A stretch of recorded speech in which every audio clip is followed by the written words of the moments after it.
Every game we play is a series of choices, whether it be a decision to shoot one enemy before another, to walk through the door on the left instead of the door on the right, or even just deciding what song to play in DDR. Point is, we are constantly making choices in video games. However, it's quite clear that the amount of choice that we have in any given game varies dramatically from title to title. The question I'm trying to answer today is if it's better for the player to have more or less choice in games. It sounds like a silly question at first. Why would anyone want to have less choice when playing a game?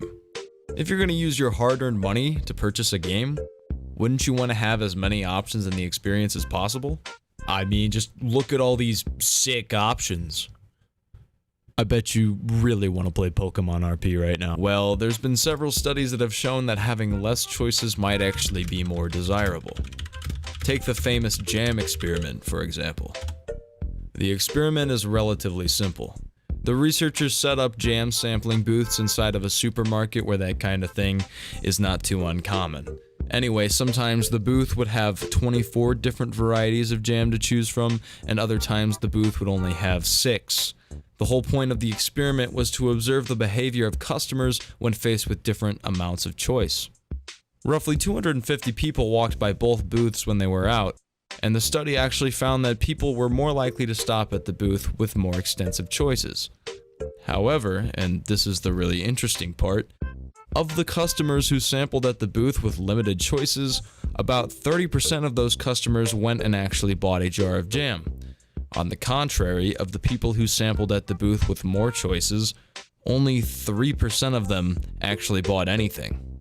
That's a huge difference, and it begs the question of, well, why? Well, the study theorizes that although having more choices might appear desirable, it may sometimes have detrimental consequences for human motivation.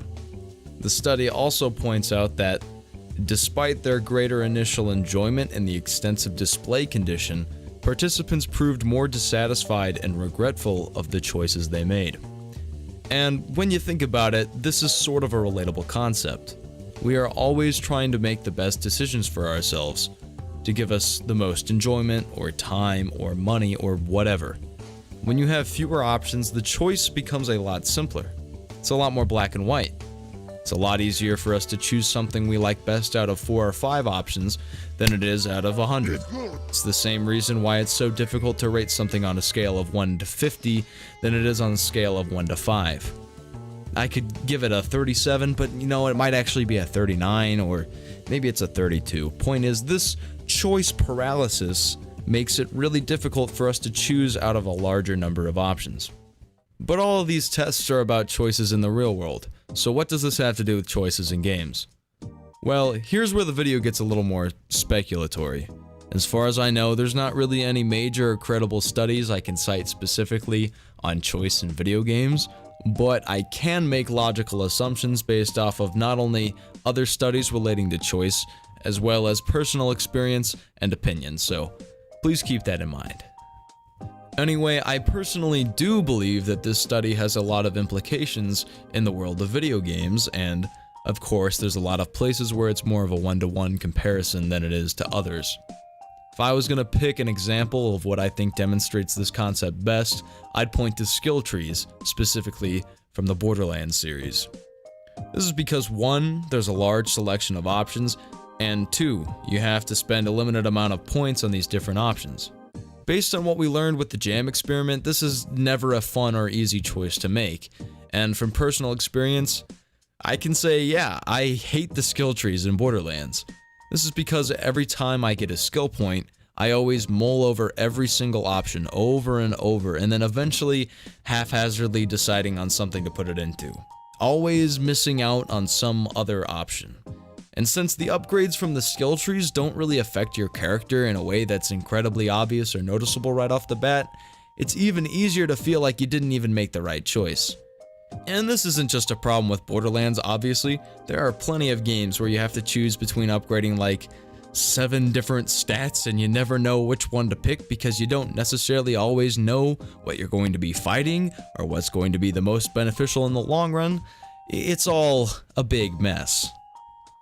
Now on the contrary, take Hollow Knight for example. Your character gets many different abilities along the journey, and every time you get one of these new abilities, it feels like a major change, a major upgrade. You feel much more powerful and more free to play in different ways. And when you're playing through the game, it's not like you have a choice between different options. As long as you're progressing, you get these abilities naturally along the way because that's the gameplay experience that was specifically designed to be fun. When you have way too many different options to pick from, well, how the hell are you supposed to know what's going to be the most fun? This brings me to open world games. Yeah, those ones with the big maps. And the bigger maps. The thing is, from my own personal experience, I have a really hard time enjoying these kinds of games. These games are just so damn big that it makes it really hard for the developers to make anything outside of the main campaign very interesting. I swear to God, I couldn't care less about like 90% of the side quests and other crap in these games. The fun part of these games is getting introduced to new mechanics through progression and interacting with the world in new and different ways. It's impossible to get this outside of the campaign because it's just not worth the developer's time and money to design interesting mechanics for every little thing in the world. It just isn't realistic. When I'm playing a good single-player campaign, I'm usually expecting a good, at the very least, 8 to 40 hours of interesting gameplay.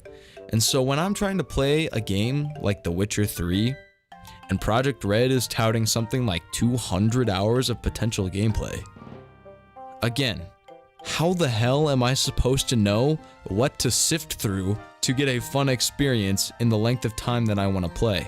And better yet, for someone unlike me who actually has a full-time job, kids, etc., you can see why they'd rather go play solitaire on their phone than even attempt to play something like this.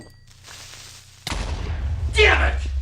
However, this isn't a completely cut and dry issue, obviously. Having a lot of choice clearly has its place in video games.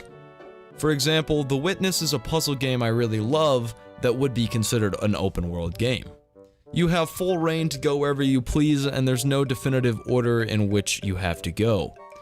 This sounds like everything bad I was saying about open world games, but hear me out. In most open world games like the GTAs or the Skyrims, the openness causes me to feel frustrated just trying to figure out what I should be doing to have the most fun.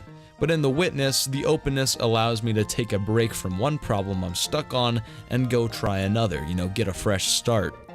The Witness essentially has the opposite effect. It causes me to feel less frustrated because I have more options. And if I'm being completely fair, that is totally one of the draws of any open world game, even the ones that I don't personally enjoy. The fact that there's so many options, as we saw with the Jam Experiment, is really attractive to people because more options covers a larger demographic of people. Not everyone is going to completely love GTA 5, but I guarantee you that most people like at least some aspect of it. And that pretty much sums up what I think about choice in games. Overall, it's really dependent on the person, but I tend to believe that less is more in this situation. I think that games with little choice in turn leave little room for any regret or doubt, and games with a lot of choice leave players lost and unsatisfied. Of course, none of this is concrete, so if you disagree on anything, let me know in the comments. I'm interested to know what you guys think. Anyway, thanks for watching, make sure to subscribe, and yeah, bye.